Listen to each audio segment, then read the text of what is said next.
اللہ نے اسی کے ترنت بعد اپنی کتاب کے اندر لسان قوم کا ذکر کر دیا اور یہ کہہ دیا کہ ہم نے جس نبی کو جس قوم کے اندر اتارا ہے اس کو اسی کی زبان کے اندر اتارا.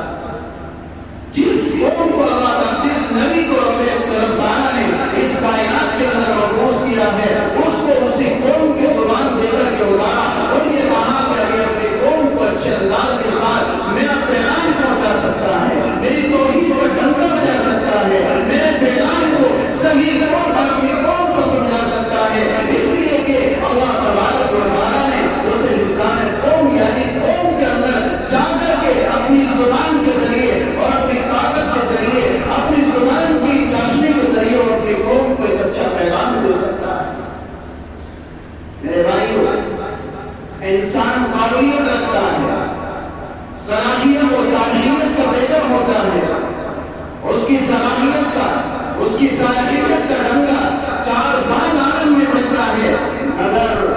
اس کے پاس اگر کوئی چیز نہیں ہوتی تو وہ لسان قوم نہیں ہوتی, وہ علمہ البیان کا مستحق نہیں ہوتا. اس لیے کہ اللہ تبارک و تعالیٰ نے اسے زبان کی گویائی نہیں دی, زبان کی طاقت نہیں دی, زبان کے ذریعے لوگوں کو اچھا پیغام نہیں پہنچا سکتا. اپنے معافی ضمیر کو جو اللہ کی محبت, اللہ کا پیغام, قرآن کی تعلیمات, نبی اور رسول اللہ صلی اللہ علیہ وسلم کی جو زندگی اپنے اندر لیے ہوئے ہیں, جس کا حق بنتا ہے کہ قوم کے ایک فرد کو ایک بچے کو وہ تعلیمات سکھا دی جائے, مگر وہ اپنی زبان کے ذریعے جس کو اللہ تعالیٰ نے اسے محروم کر رکھا ہے, اب وہ زبان کی طاقت نہ ہونے کے باوجود, زبان کی گویائی نہ ہونے کے باوجود, زبان کی طاقت سے محروم ہونے کے باوجود اب یہ اپنے کلمات کو, اپنے معافی ضمیر کو, قرآن کریم کے پیغام کو اور نبی صلی اللہ علیہ وسلم کے پیغام کو قوم تک صحیح طور پر نہیں پہنچا سکتا.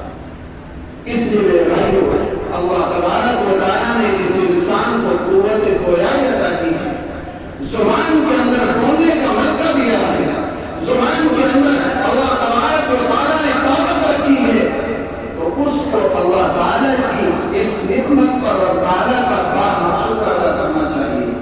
اس لیے میرے بھائیو, یہ انجمن تہذیب البیان جو آپ کے مدرسے کے اندر قائم ہے, اس سے منصرف ہو کر کے رہی ہے. یہ آپ کو سکھائے گی بولنا, یہ آپ کو سکھائے گی ادارے معافی ضمیر کیسے ادا کیا جاتا ہے, یہ سکھائے گی کہ قوم کے اندر جا کر کے اور مسجدوں کے ممبروں پر بیٹھ کر کے تمہیں کیسے قوم کو سمجھانا ہے. اس لیے میرے بھائیو اور عزیز طلبہ, اپنے بزرگوں کی, میں تو انجمن تہذیب البیان کے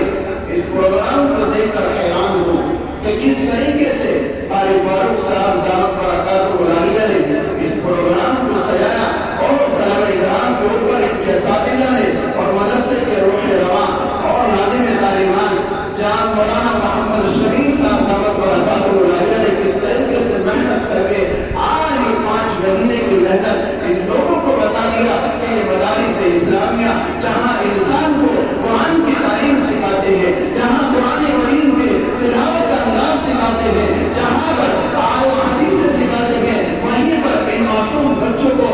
وہ چیز بھی سکھائی جاتی ہے تاکہ ان کے اوپر ان کے پورے والدین تو انتظار میں ہیں کہ میرا بیٹا سیاست العلوم سے آئے گا, ادھر نانا انتظار کر رہا ہے, ادھر دادا انتظار کر رہا ہے, ادھر نانی انتظار کر رہی ہے, ادھر چاچا انتظار کر رہا ہے کہ میرا بھتیجا آئے گا, نانا انتظار کرتا ہے, میرا نواسا آئے گا, دادا انتظار کرتا ہے, میرا پوتا آئے گا. اور محلے کی مسجد میں آ کر کے قرآن و حدیث کی روشنی میں لوگوں کو آ کر کے سمجھائے گا. اس لیے میرے بھائیو عزیز طلبہ, یہ انجمن کا جو موقع آپ کو دیا گیا ہے اس کو غنیمت سمجھیے اور اب تعالیٰ کا شکر ادا کریے اور اس سے منسلک ہو کر کے اپنے باقی زمین کو ادا کرنے کی کوشش کیجیے. اب تعالیٰ ہم سبوں کو ان باتوں پر عمل کی توفیق نصیب فرمائے.